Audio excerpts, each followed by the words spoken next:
So I want to give a very kind of live case example of how we developed this test and how we implemented it and what were the results.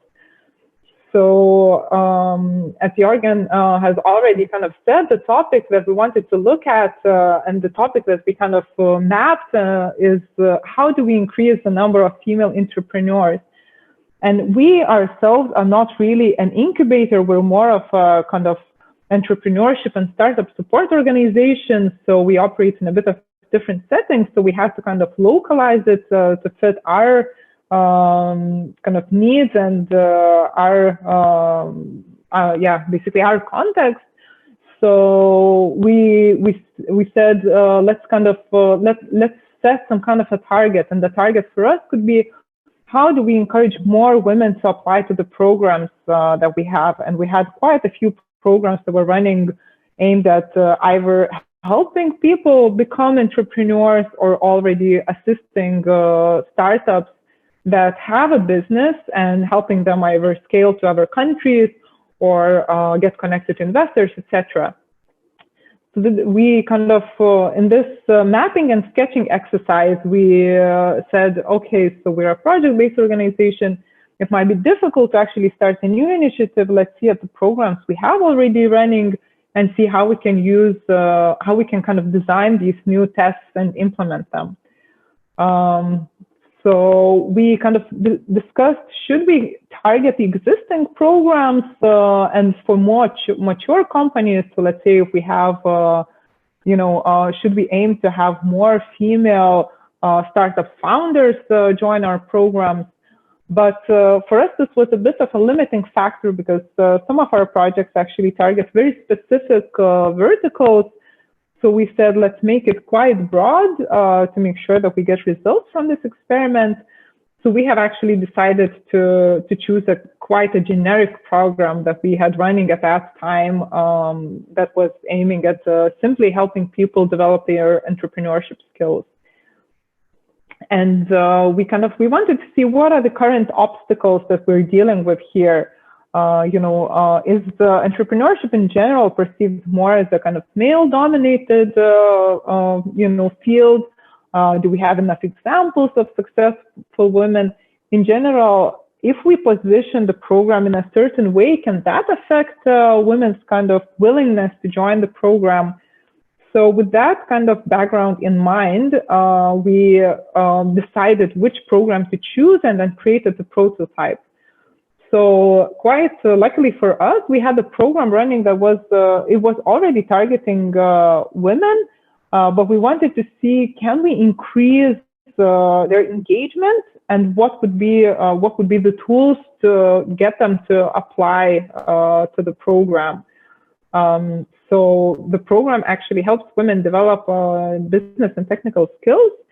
And we wanted to see, when we promote the program, if we use female lecturers and male lecturers to showcase what's in the program, would that have a difference? And would, for example, seeing strong male lecturers encourage them to apply, or would they feel more kind of comfortable and safe if they see, okay, there are other successful women, there are successful women lecturers, so they would kind of feel that they want to be part of that program as well.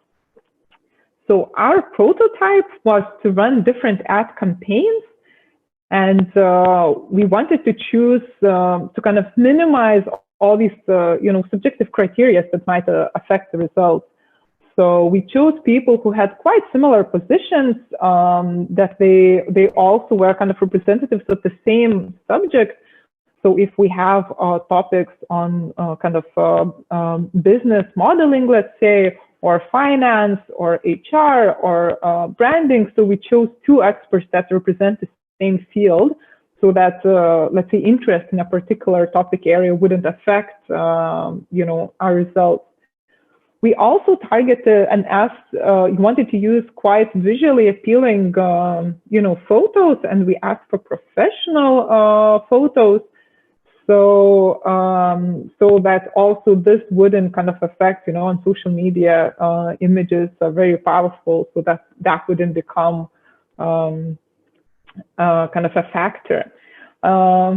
So this is how, okay. So this is how the ads that we created looked eventually. So we did several posts and we did campaigns per topic. So this was, for example, a campaign that was featuring business experts, and neither of them are kind of very well known, you know, like they're all kind of, they all have quite a bit of business experience. And yeah, so this is one of the ads. Another one features marketing experts. Both of them are quite, I would say, quite also senior. They're all kind of faces of their organizations, and they're at least at that time they would both appear at events. So we also kind of felt that you know, people in the subject area might know them, but they're not, you know, like celebrities or anything like that. I think it's important to note that, of course, this was not like a super, you know, a very serious research-based and very, you know, serious kind of undertaking. Of course, there might be a lot of factors that affect the results, but still, we managed to generate some good insights. So those campaigns lasted for 2 to 3 weeks. So we had those campaigns running for a while to see what results we can gather. And in addition, we also did A and B testing. So we used images of female and male lecturers and wanted to see which, you know, the algorithm also says is performing better. And really, to our shock, all the posts that featured female lecturers, they actually got 2 to 6 times more engagement than those featuring men. And those ads weren't boosted, so that was also like organic reactions. Also, our A to B testing performed much better with female images. And actually, as a result, or I don't know, this might have been one of the factors. Of course, we had the full marketing campaign running, but actually for that particular batch, we had the record number of female applicants. It was among similar programs. It was probably the most competitive program. It received over 1,000 applications, which was quite a staggering number.